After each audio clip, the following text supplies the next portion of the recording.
anything you want that you've lost. So thank you very much for having come to this informal conversation on armed conflict and relationship with our masters. Let me start with you, Emmanuel, which are concerning you the causes and consequences in terms of human rights for current armed conflicts. Human rights are, sometimes we see they're either a cause or a consequence, as you said.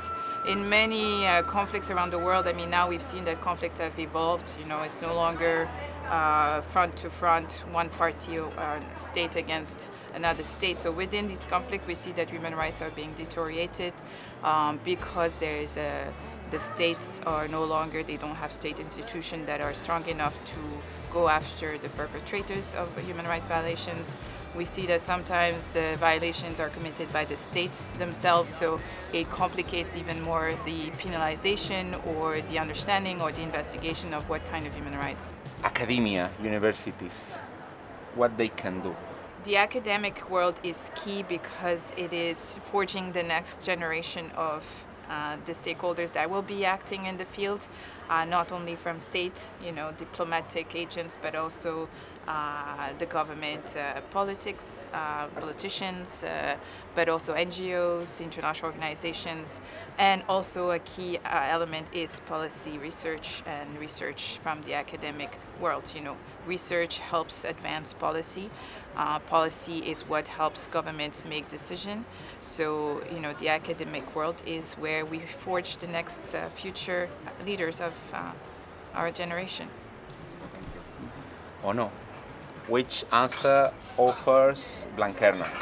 Among others, by tackling all the emerging issues related to the role of artificial intelligence, climate change, indigenous peoples, emerging issues with regard to issues related to or derived of Arab revolutions, Hong Kong, etc., etc. This is one issue, so with regard to the contents of the courses, and then of course also to the practice and the internships that are being offered to the students in the vast array of internships that we can offer at Blanquerna. Mm-hmm. Anything other? You have mentioned plenty of the questions. Which kind of answer is giving these masters? Well, I think what makes this master really unique is that we marry academic knowledge from our university professors and international university professors with the practical knowledge of one of the world's leading think tanks, the Institute for Economics and Peace.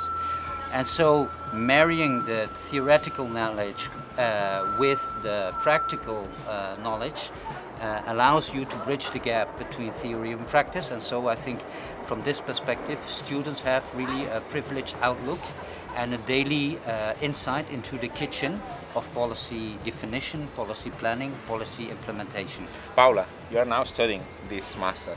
What are the main discoveries that you're having? So I think that we are all really learning to be very critical about everything that we are studying.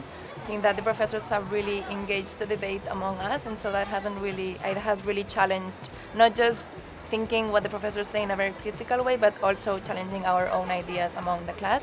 So for instance, when we had this gender dimension of peace building and conflicts, we were really just challenging each other and saying, oh, this is a women's issue, but no, it's really not. It's when we're talking about masculinity, demilitarization, for instance, that's something that will really clash from the very first moment, and that's something that it really encouraged the debate, and it definitely challenged everything that we thought about this issue.